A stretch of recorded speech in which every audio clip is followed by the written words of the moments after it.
कक्षा 4 का पहला चैप्टर है चलो चलें स्कूल।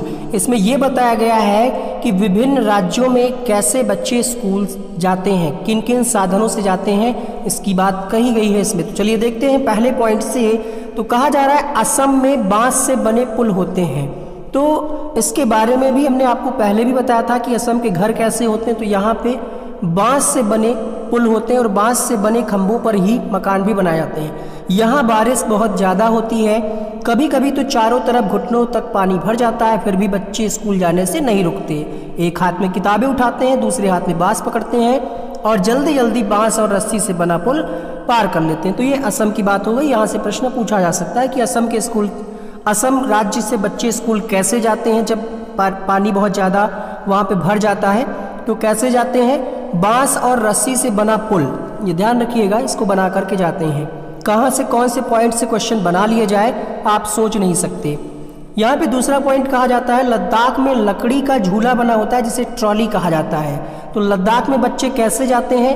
ट्रॉली के माध्यम से जाते हैं। स्कूल पहुँचने के लिए रोज नदी पार करते हैं। नदी खूब चौड़ी और गहरी नदी है। नदी के पार जाती हुई मजबूत लोहे की रस्सी होती है। यह दोनों तरफ से भारी पत्थरों या पेड़ों से कसकर बंधी रहती है।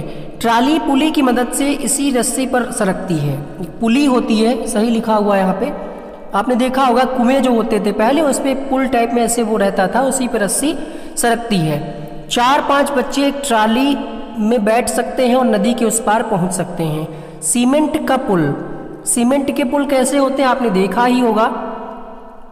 ये सीमेंट, ईंट और लोहे के सरियों से बनाए जाते हैं। पुल पर चढ़ने उतरने के लिए सीढ़ियां भी होती हैं। बल्लम क्या है? तो केरल, ठीक है, इसका संबंध आपसे ऐसे पूछ सकता है कि बल्लम का संबंध किससे है। तो बल्लम केरल के कुछ भागों में बच्चे पानी को पार करने के लिए बल्लम, लकड़ी की बनी छोटी नाव को ही बल्लम कहते हैं। तो ये कहाँ मुख्यतः है? केरल में, ठीक है। और स्कूल पार करते हैं इसी के माध्यम से बच्चे, छोटी नाव में बैठ करके, इसी को बल्लम कहा जाता है जो छोटी नाव होती है।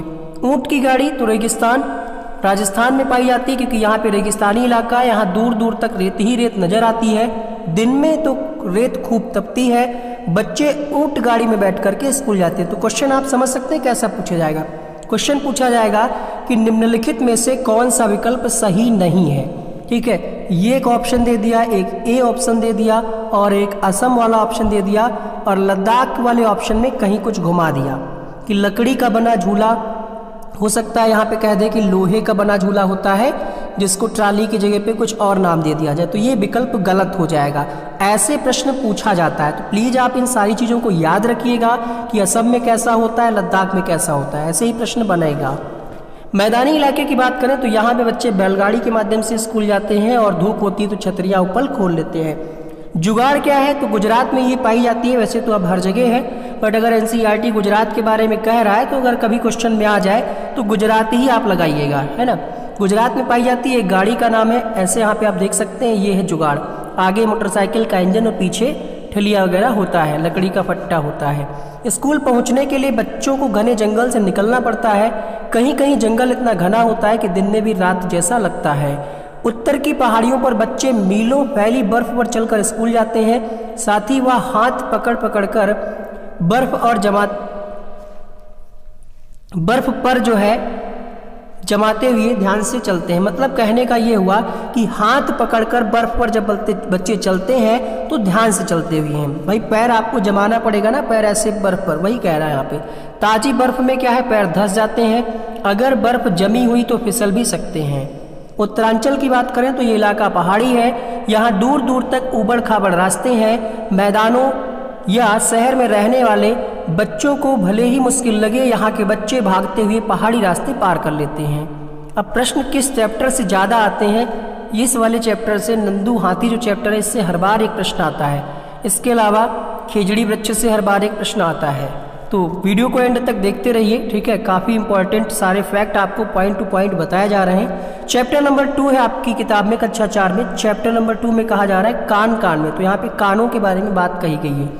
अलग अलग जानवरों के कान अलग अलग होते हैं। जैसे सांप के कान नहीं होते फिर भी वो सुनता है, ये प्रश्न पूछा गया है। कैसे सुनता है? तो वाइब्रेशन यानी कंपन के आधार पर सुनता है। कुछ जानवरों के कान बाहर दिखते हैं, कुछ के नहीं, ठीक है। जैसे हम आपके, हमारे आपके कान दिखते हैं, बट कुछ ऐसे होते हैं जिनके कान नहीं दिखते हैं।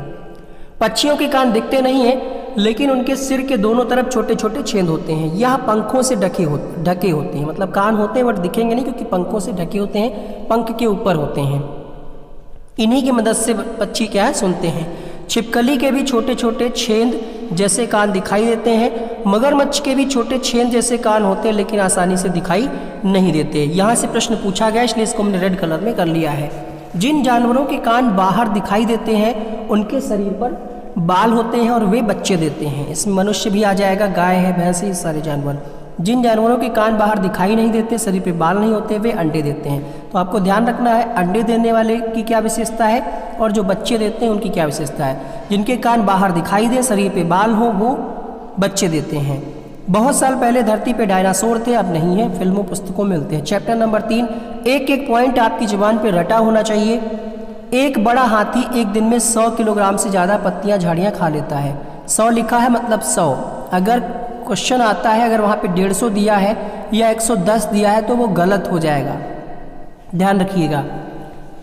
हाथी बहुत कम आराम करता है, कितने घंटे? 2 से 4, मतलब 2 से 4। अगर ऑप्शन में कहीं 6 से 8 दिया हुआ है कि हाथी 6 से 8 घंटे आराम करता है या बहुत ज़्यादा आराम करता है तो वो विकल्प गलत हो जाएगा। हाथी को पानी और कीचड़ में खेलना भाता है, इससे क्या उसके शरीर को ठंडक मिलती है। हाथी के कान भी पंखे की तरह होते हैं, गर्मी लगने पर हाथी अपने कान हिलाकर हवा करता है। 3 महीने का जो हाथी होता है उसका वेट कितना होता है? 200 किलोग्राम। अगर कहीं ऑप्शन में 100 किलोग्राम दिया है या 300 किलोग्राम दिया है वो गलत होगा, भले ही वो बात सत्य हो, लेकिन अकॉर्डिंग टू NCERT वो विकल्प गलत होगा। हाथियों के झुंड में केवल हथनी और बच्चे ही रहते हैं। झुंड की सबसे बुजुर्ग हथनी पूरे झुंड की नेता होती है। एक झुंड में 10 से 12 हथनियाँ और बच्चे होते हैं। हाथी 14 से 15 साल तक एक झुंड में रहते हैं, फिर झुंड को छोड़ देते हैं, अकेले रहने लगते हैं। झुंड में जब तक रहते हैं तब तक सारे काम एक साथ मिलकर के करते हैं। खाने की तलाश में घूमना, नहाना, खेलना, ये सब साथ में करते हैं। यहाँ से भी प्रश्न पूछा गया है, बगुला भैंस पर बैठता है क्योंकि बगुला तथा भैंस में कौन सा संबंध है? तो सहजीवी का संबंध है। चैप्टर नंबर 4 आ जाता है अमृता की कहानी। राजस्थान में जोधपुर के पास खेजड़ी गांव है। इस गांव में खेजड़ी के बहुत पेड़ थे। तो अगर आपसे पूछ ले, मान लिया 4 ऑप्शन दे देगा, पूछ लेगा खेजड़ी के बारे में कौन सा विकल्प गलत है। अब अगर वहाँ पे दे दिया है कि खेजड़ी गांव असम में है या बिहार में है तो विकल्प गलत हो जाएगा। खेजड़ी गांव कहाँ है? राजस्थान में है, ध्यान रखिएगा, ठीक है। पेड़ों को कटने से बचाने के लिए गांव के 300 से भी ज़्यादा लोगों ने पेड़ों से लिपट करके जान दे दी थी। और विश्नोई यहाँ के लोग कहलाते हैं जो जानवरों की रक्षा करते हैं। रेगिस्तान में होते हुए आज भी ये इलाका हरा भरा है। जानवर बिना किसी डर के इधर उधर घूमते हैं। खेजड़ी वृक्ष कहाँ पाया जाता है? तो ये रेगिस्तानी इलाके में खूब पाया जाता है। इसे ज़्यादा पानी की ज़रूरत नहीं होती। अगर ऑप्शन में दे रहा है कि इसे ज़्यादा पानी की ज़रूरत होती है तो वो विकल्प गलत हो जाएगा। और ऐसे ही प्रश्न आपकी परीक्षा में आता है। इसकी छाल जो है दवा बनाने के काम में आती है। इसकी लकड़ी को कीड़ा नहीं लगता। इस पेड़ की फलियों, मतलब इसके पेड़ की फलियों से सब्जी भी बनाई जाती है और इसकी पत्तियां वहाँ के जानवर खाते हैं। इसकी छाया में बच्चे खेलते भी हैं। बच्चों को बड़े और जानवरों, कीड़ों मकोड़ों के बारे में जानकारी प्राप्त करने के लिए प्रेरित किया जा सकता है। मतलब टीचर का कार्य है कि टीचर क्या करे? प्रेरित करे, मोटिवेट करे कीड़े मकोड़ों की जानकारी प्राप्त करने के लिए। चैप्टर नंबर 5 है अनीता की मधुमक्खियाँ। बिहार के मुजफ्फर जिले में बुचाहा गाँव स्थित है। तो आपसे पूछ सकता है कि बुचाहा गांव कहाँ से संबंधित है। डायरेक्टली नहीं पूछेगा, 4 ऑप्शन बना करके पूछेगा कि बिहार के बारे में सही कथनों को पहचानिए या गलत कथनों को पहचानिए, ठीक है। तो ये ध्यान रखना है आपको। वाद विवाद से बच्चों को किसी बात के विभिन्न पहलुओं के बारे में सोचने और समझने का मौका मिलता है। लीची के फूल मधुमक्खियों को लुभाते हैं। अक्टूबर से दिसंबर तक मधुमक्खी अंडे देने का बेस्ट, मतलब ये समय जो है अंडे देती है मधुमक्खी, और सबसे अच्छा समय यही होता है मधुमक्खी पालन शुरू करने का। छठा पॉइंट है यहाँ पे, मधुमक्खी पालने के लिए बक्से, चीनी और छत्ते को साफ करने के लिए दवाइयों की जरूरत पड़ती है। लीची के फूल कब खिलते हैं? तो ये फूल फरवरी में खिलते हैं। ये भी आपको ध्यान रखना है। 4 ऑप्शन बना करके कैसे भी आपसे सही गलत पूछ सकता है। हर छत्ते में एक रानी मक्खी होती है जो अंडे देने का कार्य करती है। कुछ नर मक्खी भी होती हैं, कुछ श्रमिक मक्खियाँ भी होती हैं। जो काम करने वाली मक्खियाँ उनको श्रमिक मक्खी कहा गया। दिन भर काम करती हैं, शहद के लिए फूलों का रस ढूंढती हैं। जब किसी मक्खी को रस मिल जाता है तो एक तरह का नृत्य करती हैं, जिससे दूसरी मक्खियों को भी पता चल जाता है कि रस मिल गया है, ठीक है। और छाता बनाना का भी काम इन्हीं का होता है, बच्चों को पालने का भी। और अगर ये ना हो तो ना ही छत्ता बन पाए, ठीक है, और ना ही शहद इकट्ठा हो। छत्ता होगा। शहद के बिना छत्ते की सारी मधुमक्खियाँ भूखी भी रह जाती हैं। नर मक्खी छत्ते के लिए कुछ खास काम नहीं करती। मधुमक्खियों की तरह चींटी भी मिलजुल कर रहती हैं। सभी चींटियों का काम बटा रहता है। यकीन मानिए इस चैप्टर से क्वेश्चन आएगा आपकी परीक्षा में। रानी चींटी भी अंडे देने का कार्य करती है और सिपाही चींटी क्या है, नाम से ही आपको पता चल रहा होगा, ये बिल का ध्यान रखती है। काम करने वाली चींटियां क्या है, भोजन ढूंढ करके लाती हैं। दीमक और ततैया इसी तरह समूह में रहते हैं। तो यहाँ से एक प्रश्न पूछा गया कि कौन समूह में नहीं रहता। तो आपने देखा होगा कि दीमक जो है समूह में रहते हैं, ततैया समूह में रहते हैं, और अभी आपने हाथी के बारे में पढ़ा, ये भी समूह में रहते हैं, ठीक है। बट मकड़ा जो है, मकड़ी, ये समूह में नहीं रहता, अकेले रहता है अपना जाल बना करके। यहाँ से एक प्रश्न पूछा गया है। चैप्टर नंबर 6 है ओमना का सफ़र। तो गांधीधाम, अहमदाबाद, वलसाड ये कहाँ है, तो ये गुजरात राज्य में है। अहमदाबाद स्टेशन पर क्या बिकता है, तो नींबू वाले चावल, मिठाई, ये चीज़ें मिलती हैं। और वलसाड स्टेशन पर खाने बेचने की चीज़ें, चाय, बटाटा, बड़ा पूड़ी और ठंडा दूध बेच रहे थे। ये आपको ध्यान रखना है, यहाँ से भी एक प्रश्न पूछा गया है, आपको कराया जाएगा। कोझीकोड कहाँ है, तो केरल में है। अब आपसे पूछ सकता है निम्नलिखित में से कौन सा कथन गलत है। एक ऑप्शन इसमें से बना ले, एक ऑप्शन बिहार के एक गांव से बना ले, और एक ऑप्शन आपका राजस्थान से बना ले। तो ये आपको याद होना चाहिए, पता नहीं कैसे प्रश्न आपसे पूछ लिया जाए। यहाँ पे बात कही जा रही गुजरात के निकटवर्ती राज्य हैं मध्य प्रदेश, राजस्थान, दमनदीप, दादरा नगर हवेली, और केरल के निकटवर्ती। हालांकि मैप के लिए आपको एक अलग से वीडियो दिया जाएगा जिसमें मैप से सारे क्वेश्चंस करा दिए जाएंगे कि कौन कौन से किसके निकटवर्ती राज्य हैं। चैप्टर नंबर 7, प्रश्न संख्या चैप्टर नंबर 7 है मड़गांव गांव। मड़गांव जो है ये गोवा राज्य में है। तभी कह रहे हैं सभी राज्यों से संबंधित जितनी भी चीज़ें एनसीईआरटी से वो याद कर लीजिएगा। अगर आप गोवा से केरल जाएंगे रेल के रास्ते तो कितनी सुरंगें, 92, और कितने पुल, 2000 पुल पड़ेंगे। उडुपी स्टेशन का एक नाम है, यहाँ पे इडली बड़ा बिक रहा था, तो ये नॉर्मल सी बात है। केरल में नारियल के पेड़, चावल की भी खेती होती है। यहाँ के ज़्यादातर लोग सफ़ेद या क्रीम रंग की सूती धोती और साड़ियाँ पहनते हैं। मलयालम में वलियम्मा किसको कहते हैं, माँ की बड़ी बहन को यानी मौसी को, और अमूमा कहते हैं अपनी माँ की माँ को, मतलब नानी को। यहाँ पे कुछ भाषाएं दी हैं, जैसे मलयालम है केरल और लक्षद्वीप में बोली जाती है। कोंकणी को अब यहाँ से दे सकता है, घुमा सकता है कि एक यहाँ पे गलत दे दो और आपसे पूछ ले निम्नलिखित में से कौन सा सुमेलित नहीं है। तो ये आपको याद होना चाहिए, फिर आप कह नहीं सकते कि अरे ये तो हमने पढ़ा ही नहीं था, आपकी गलती है। ये आप याद करिए, कन्नड़, कर्नाटक, गुजरात, ठीक है, मराठी, महाराष्ट्र। चैप्टर नंबर 8 है नानी के घर तक। तो यहाँ पे कुछ जानकारी दी जा रही है रेल टिकट के बारे में। उससे पहले कहा जा रहा है कि केरल में पानी के दूसरी तरफ जाने के लिए फेरी का इस्तेमाल किया था। तो ये फेरी का संबंध किससे है, केरल राज्य से है। रेल टिकट पे क्या क्या जानकारी होती है, ट्रेन का नंबर होता है, सफ़र शुरू होने की तारीख होती है, बर्थ का नाम होता है और किराया होता है।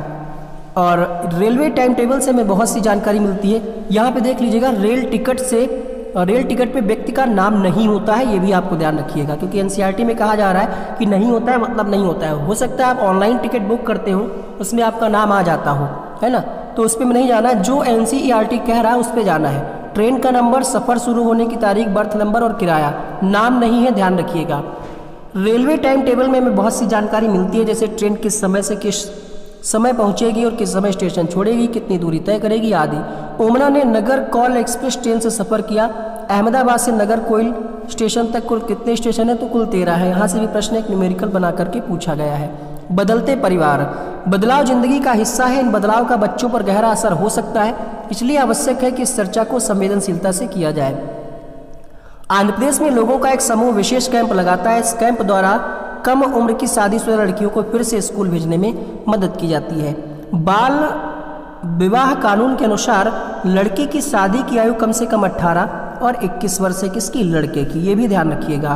कबड्डी को हम अन्य किन किन नामों से जानते हैं, यहाँ पे कहा जा रहा है इसको हु तू तू, हा डू डू, छू किट किट, इन नामों से भी जानते हैं। यहाँ से प्रश्न बन सकता है कि खिलाड़ियों की संख्या 12 होती है, 7 खिलाड़ी एक समय पर खेलते हैं। टोटल अगर आपसे पूछे तो 12, एक समय पर पूछे तो 7 खिलाड़ी। हर खेल के कुछ नियम होते हैं, वह खेल नियमों के अनुसार ही खेला जाता है। खेल की तरह जीवन में भी हम नियम बनाते हैं ताकि हम सही ढंग से काम कर सकें। कबड्डी के लिए, कबड्डी जब आप खेलते हैं तो शरीर और दिमाग दोनों को ही चलाना पड़ता है। कई बार बच्चों को खेलों में लिंग, जाति और वर्ग के आधार पर भेदभाव दिखाई पड़ता है अगर, तो टीचर का कार्य है कि इस पर चर्चा करें। कर्णम मल्लेश्वरी से हर बार लगभग एक प्रश्न आता है, आइए जानते हैं। तो कर्णम मल्लेश्वरी क्या है, एक अंतर्राष्ट्रीय वेट लिफ्टर है। किस राज्य से संबंधित है ये, तो आंध्र प्रदेश की रहने वाली। ऑप्शन में कई बार कर्नाटक कुछ और दे देता है, राजस्थान वगैरह, तो आप कंफ्यूज मत होइएगा। खास बात ये है कि ये जब 12 साल की थी तभी से वजन उठाने का अभ्यास करने लगी थी। इनके पापा पुलिस में हवलदार हैं। एक बार में 130 किलोग्राम तक उठा लेती हैं। कुल इन्होंने अभी तक अंतर्राष्ट्रीय 29 मेडल जीते। अगर क्वेश्चन में 39, 49, 59 दे दे तो वो विकल्प गलत हो जाएगा। उनकी 4 बहनें भी रोज वजन उठाने का अभ्यास करती हैं। ये एनसीईआरटी में कहा गया है। Have you seen or read about her in the newspapers? Karnam Malleswari is a weight lifter, she lives in Andhra Pradesh. ये सारे पॉइंट्स ऐसे ही हमने चुन चुन के आपके लिए इकट्ठा किए हैं, लिखे हैं, फिर टाइप कराएं, फिर ये वीडियो के रूप में आप देख रहे हैं। ठीक है, तो वीडियो को ज़्यादा से ज़्यादा लोगों तक शेयर करिए जो भी सीटेट की तैयारी कर रहे हैं। और अगर आप चैनल पे पहली बार इस वीडियो को देख रहे हैं, सब्सक्राइब करके बेल आइकन को भी ऑन कर लीजिए। चैप्टर नंबर 11 में कुछ इंपॉर्टेंट नहीं था, इसलिए चैप्टर नंबर 12 पे आ चुके हैं हम। चैप्टर नंबर 12 में है कैसे कैसे बदले घर। तो डेरा गाजी खान एक जगह है जो कहाँ है? पाकिस्तान में है।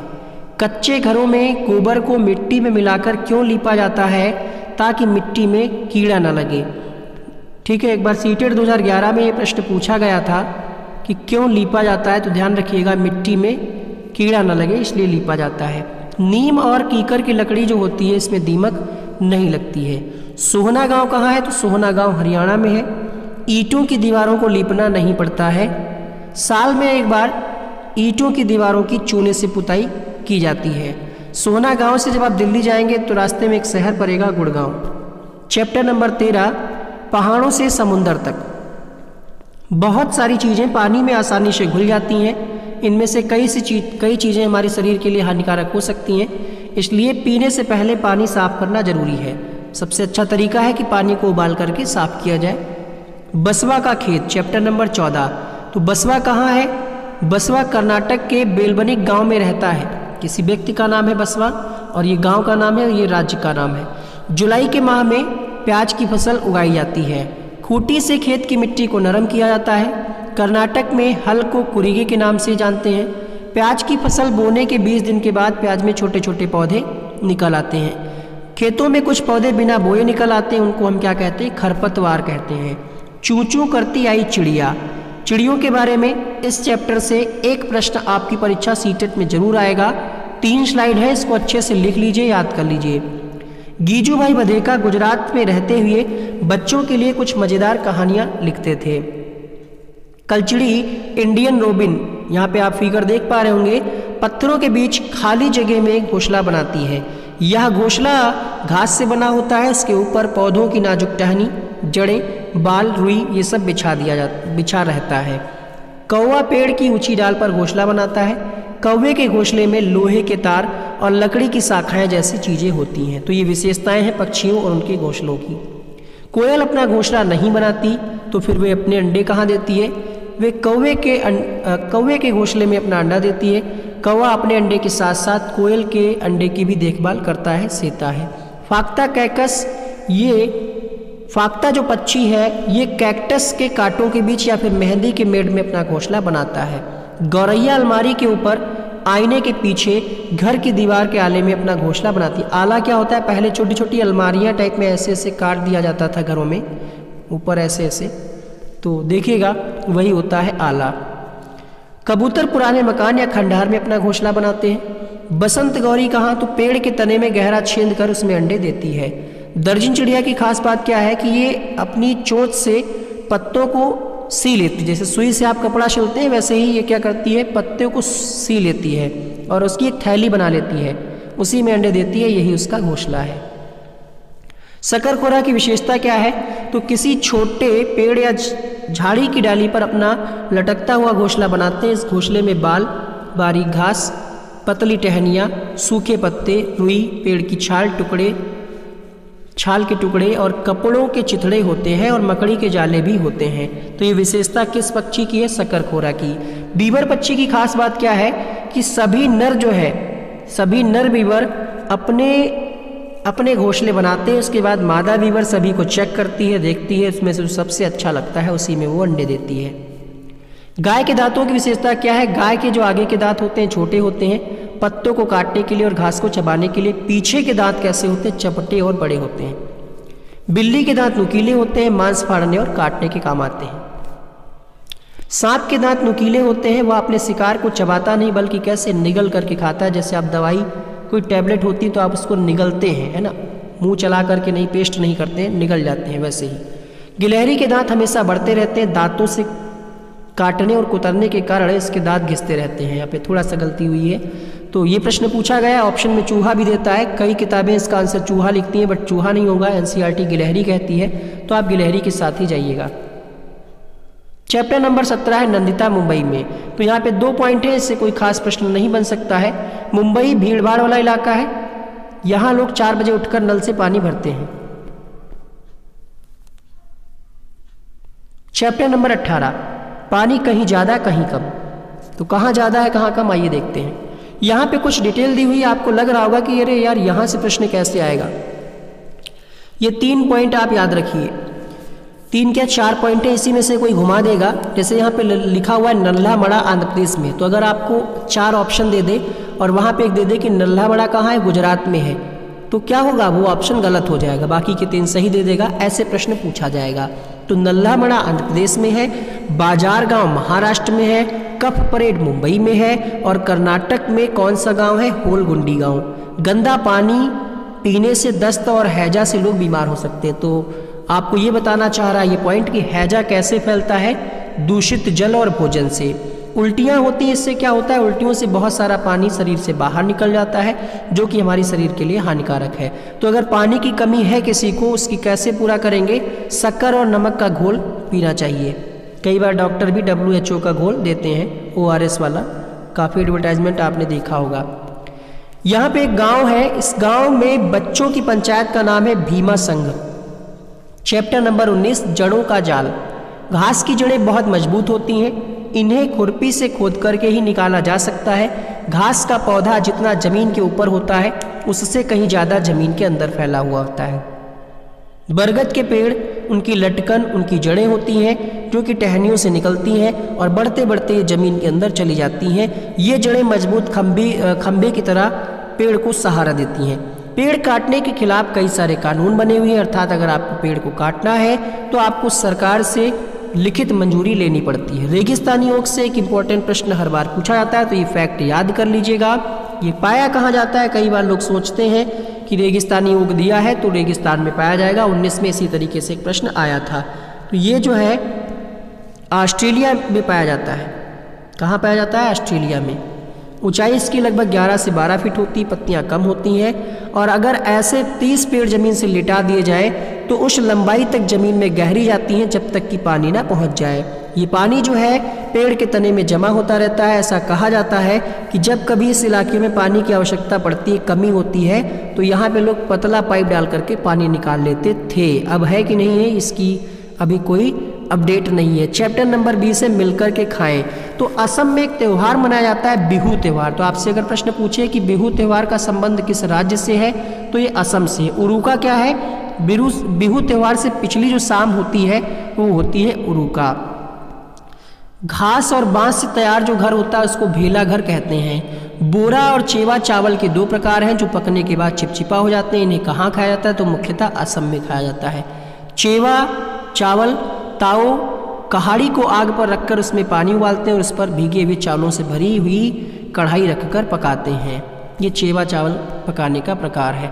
असम के साथ चाय में पीठा भी दिया जाता है। यहाँ औरतें पीले रंग के कपड़े पहनती हैं और लड़कियाँ रंग बिरंगी मेखला चादर पहनती हैं। भात सुक्तू क्या है, तो ये चावल और रसेदार सब्जी मिला करके जो आप तैयार करें वही है भात सुक्तू।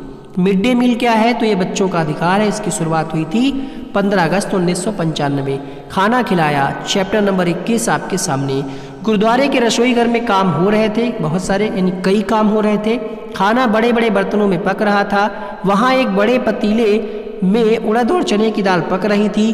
दूसरी तरफ पतीले में आलू और गोभी की सब्जी बन रही थी। कड़ाह क्या है, तो कड़ाह एक प्रसाद होता है जो अरदास के बाद दिया जाता है गुरुद्वारे में। बनता कैसे है, आटा और चीनी का इस्तेमाल, जिसको आप सभी जब कुछ होता है हिंदू धर्म में अगर हम बात करें तो रामायण या ऐसा कुछ कथा वगैरह होती है तो आटे और चीनी का प्रसाद मिलता है, वही कड़ाह है। अब चैप्टर नंबर 23, यहाँ से एक प्रश्न बनता है, साड़ियों से संबंधित है। मुक्तापुर गांव कहाँ है, तो ये पोचमपल्ली जिले में है। पोचमपल्ली जिला कहाँ है, तो ये आंध्र प्रदेश राज्य में है। इस जिले के अधिकतर परिवार क्या है, बुनकर है। इसी बुनाई के कारण इसको हम पोचमपल्ली नाम से जानते हैं।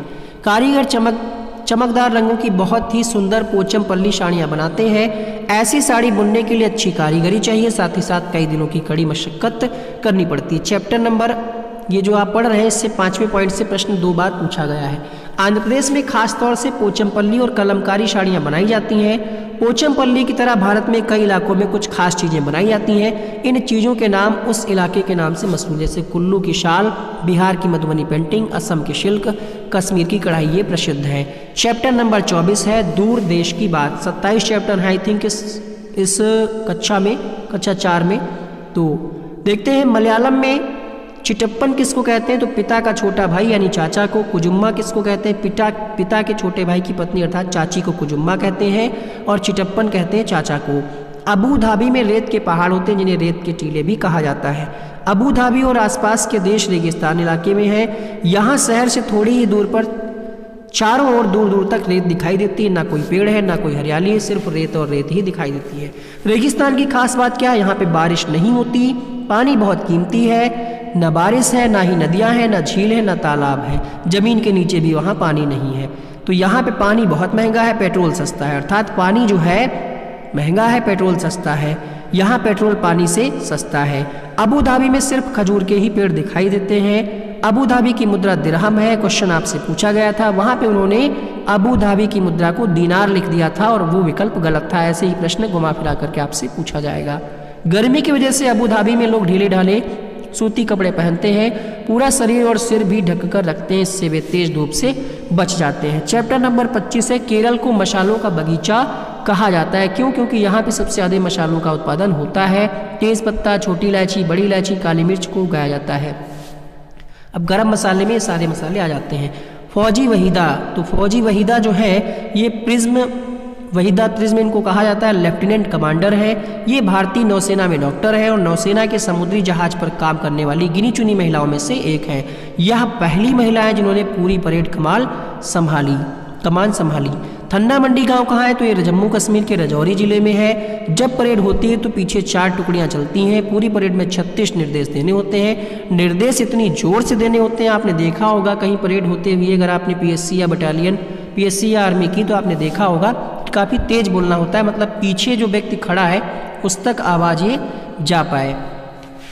प्रिज्म क्या है, एक प्रकार का कांच है जो 7 रंग दिखाता है। एक यहाँ पे गांव का नाम और दिया हुआ है स्किटपो, ये कहाँ है, ये लद्दाख में है। स्किटपो पुल गांव जो है ये लद्दाख में है। लद्दाख में माँ को आमाले, पिता को आबाले, दादाजी को मेमेले कहा जाता है।